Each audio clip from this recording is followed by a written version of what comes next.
परिवर्तिनी एकादशी 2024। परिवर्तिनी एकादशी पर भगवान विष्णु बदलेंगे करवट। जानिए पूजा विधि, महत्व और कथा। परिवर्तिनी एकादशी 2024 आज यानी 14 सितंबर को परिवर्तिनी एकादशी है। पुराणों में मनीषी पुरुषों ने जल को नारा कहा है। वह नारा ही भगवान का अयन निवास स्थल है, इसलिए वे नारायण कहलाते हैं। नारायण स्वरूप भगवान विष्णु सर्वत्र व्यापक रूप में विराजमान है। वे ही मेघ स्वरूप होकर वर्षा करते हैं। वर्षा से अन्न पैदा होता है और अन्न से प्रजा जीवन धारण करती है। श्री विष्णु देवशयनी एकादशी से योग निद्रा में चले जाते हैं और भाद्रपद शुक्ल पक्ष की एकादशी के दिन वे अपनी करवट बदलते हैं। इस एकादशी को पद्मा, परिवर्तिनी, वामन एकादशी या डोल ग्यारस के नाम से जाना जाता है। मान्यता है कि इस दिन भगवान विष्णु करवट बदलने के समय प्रसन्न मुद्रा में रहते हैं। इस अवधि में भक्तिभाव और विनयपूर्वक उनसे जो कुछ भी मांगा जाता है वे अवश्य प्रदान करते हैं।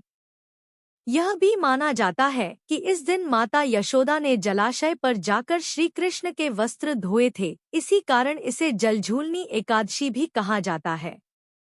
मंदिरों में इस दिन भगवान श्री विष्णु की प्रतिमा या शालिग्राम को पालकी में बिठाकर पूजा अर्चना के बाद ढोलनगाड़ों के साथ शोभा यात्रा निकाली जाती है।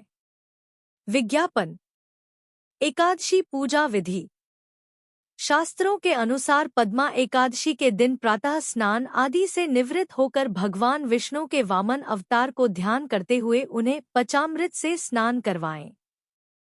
इसके पश्चात गंगाजल से स्नान करवाकर कुमकुमक्षत, पीले पुष्प, चंदन, तुलसी पत्र आदि से श्री हरि की पूजा करें।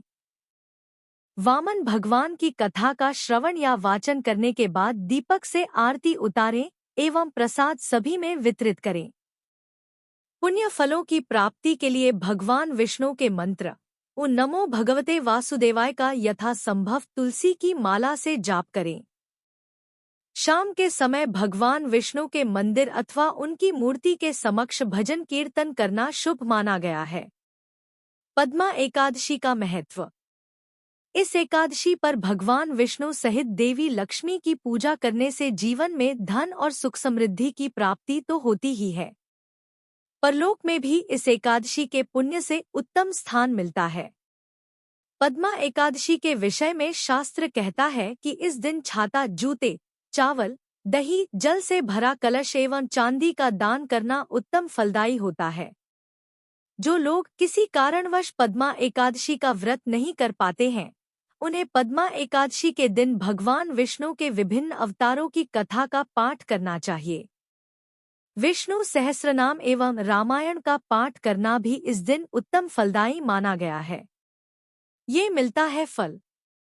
धर्म ग्रंथों के अनुसार पद्मा एकादशी का व्रत करने से वाजपेय यज्ञ का फल मिलता है। जो मनुष्य इस एकादशी को भगवान विष्णु के वामन रूप की पूजा करता है, उसके समस्त पापों का नाश होता है और उसे मोक्ष की प्राप्ति होती है। इसके साथ ही भगवान विष्णु की कृपा से जीवन में सुख, शांति और समृद्धि आती है। इस व्रत को करने से मनोकामनाएं पूरी होती हैं और जीवन में सकारात्मक ऊर्जा का संचार होता है। एकादशी कथा। शास्त्रों के अनुसार महादानी राजा बलि ने अपने पराक्रम से तीनों लोकों पर अपना अधिकार कर लिया था, लेकिन वह अपने द्वार पर आए किसी भी याचक को कभी भी निराश नहीं करते थे।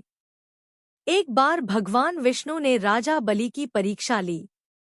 वामन रूप में भगवान विष्णु ने राजा बलि से 3 पग भूमि देने का वचन मांग लिया।